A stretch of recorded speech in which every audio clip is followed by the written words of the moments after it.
এক প্রকার রাতের ঘুম হারাম করে দিছে এই কেকটা আমার।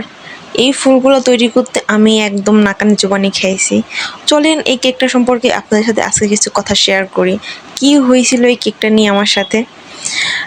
যদিও আমি মুক্তাজ বেকারি আপুকে খুব পছন্দ করি, আপুর কাজগুলো আমার খুবই ভালো লাগে। তো আপুরই একটা কেকের ভিডিও আমি দেখছি, এরকম আপু বানাইছে। তো আপুর কেকটা আরও একটু হাইট ছিল। যাই হোক, আমার খুব ভালো লাগছে। দেন আমারও একটা গায়ে হলুদের কেকের অর্ডার আসে। তো আমি চিন্তা করছি হ্যাঁ আমি এই কেকটাই বানাবো, যে তোমার কেকটা খুব পছন্দ হয়েছে। আর ফুলগুলো দেখে মনে হয়েছে কি না আমি এটা আসলে ইজি করে ফেলবো। কিন্তু আমি তো আসলে ওভাবে এইগুলোর কাজ করি নাই, কোনো সময় আমি বুঝতেও পারি নাই।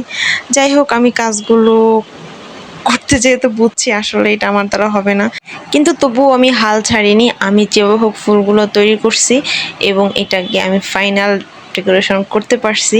যেহেতু আমার হাজব্যান্ডের মান সম্মান বলে কথা, আমাকে এটা যেভাবে হোক রেডি করতেই হতো। এবং এর পাশাপাশি আমি এই ফুলের যেখানে আর কি তৈরি করতে হয় সেখানে আমি কোর্সে ভর্তি হয়েছি। দেন এটা নিয়ে এখন আমি কাজ করতেছি।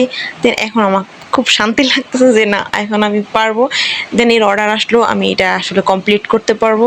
এই কেকটা রেডি করতে যে এটুকু বুঝলাম যে চোখের দেখায় আসলে কোনো কিছুই পারফেক্ট না, হাতে যতক্ষণ আপনি না করবেন।